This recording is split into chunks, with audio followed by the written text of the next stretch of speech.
उत्सव कथाएं चैनल में आपका हार्दिक स्वागत है। आज कली हनुवाणी अध्याय 4 समय के तार भाग 12 के विषय में वर्णन करते हैं।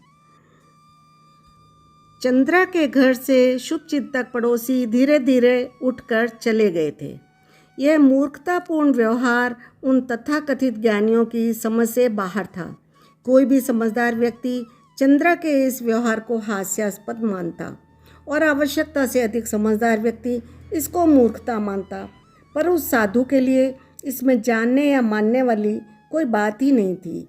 वह तो पवित्रता और करुणा की वह वर्षा थी जिसे केवल अनुभव किया जा सकता था।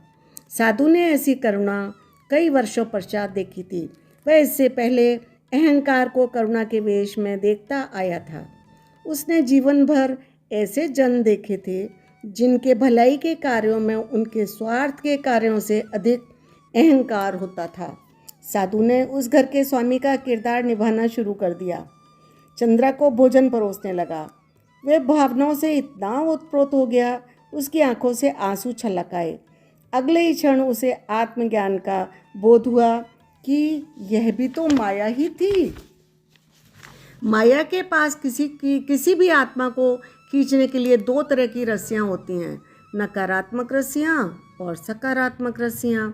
जब वह भीड़ साधु को गालियाँ दे रही थी, तब माया उसकी आत्मा को नकारात्मक की रस्सियों से खींचने का प्रयास कर रही थी, जिसमें वह असफल रही। जब वह चंद्रा की करुणा और निश्चलता देखी तो वह सकारात्मक भावनाओं से ओतप्रोत हो गया, अर्थात माया ने सकारात्मकता की रस्सियों से उसको खींच लिया था। जब उसकी आत्मा को एक ओर से माया ने, दूसरी ओर से परम सत्य ने खींचा तो वह विभाजित हो गई, अर्थात उसकी सा 14 आत्मा, जिसका समय के 14 तारों पर स्वामित्व था, 7 तारों वाली 2 7 आत्माओं में विभाजित हो गई। उनमें से एक चंद्रा के किरदार के साथ जुड़ गई और दूसरे उसके साथ ही रही। अब चंद्रा के किरदार के साथ 2 आत्माएं जुड़ गई थीं, 6 और 7। जब 2 आत्माएं एक किरदार के साथ जुड़ती हैं तो दोनों कुछ समय के पश्चात शून्य में लीन हो जाती हैं, अर्थात जीवन मरण के चक्र से मुक्ति पा लेती हैं। यह प्रक्रिया एक से अधिक जीवन भी चल सकती है।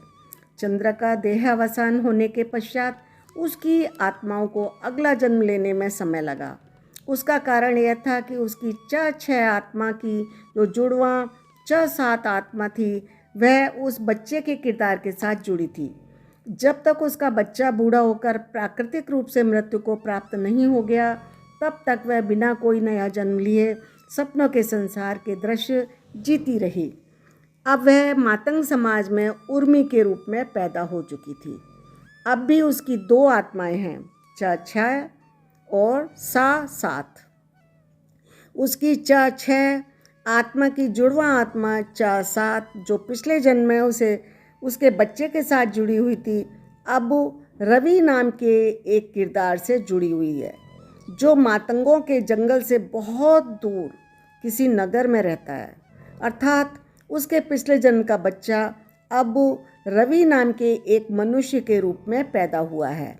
उर्मी और रवि इस जन्म में लगभग एक ही आयु के हैं।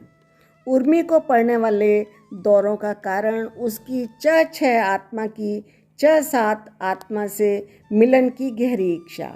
उर्मी इस जंगल में एक पेड़ के नीचे विश्राम कर रही है, जबकि रवि सैकड़ों मील दूर अपने कार्यालय में कार्य कर रहा है। उन्हें मिलवाना आवश्यक है, तभी उर्मी के दौरे सदा सदा के लिए समाप्त हो सकते हैं। कली हनुवाणी का अध्याय 4 समय के तार संपूर्ण हुआ। अब फिर मिलेंगे अगले अध्याय के साथ। तब तक के लिए राधे राधे। अगर आपको हमारी प्रस्तुतियाँ अच्छी लग रही हों तो हमारे चैनल को कृपा करके सब्सक्राइब करिए, कमेंट करिए और अच्छे सजेशंस हमको कमेंट के रूप में प्रदान कीजिए।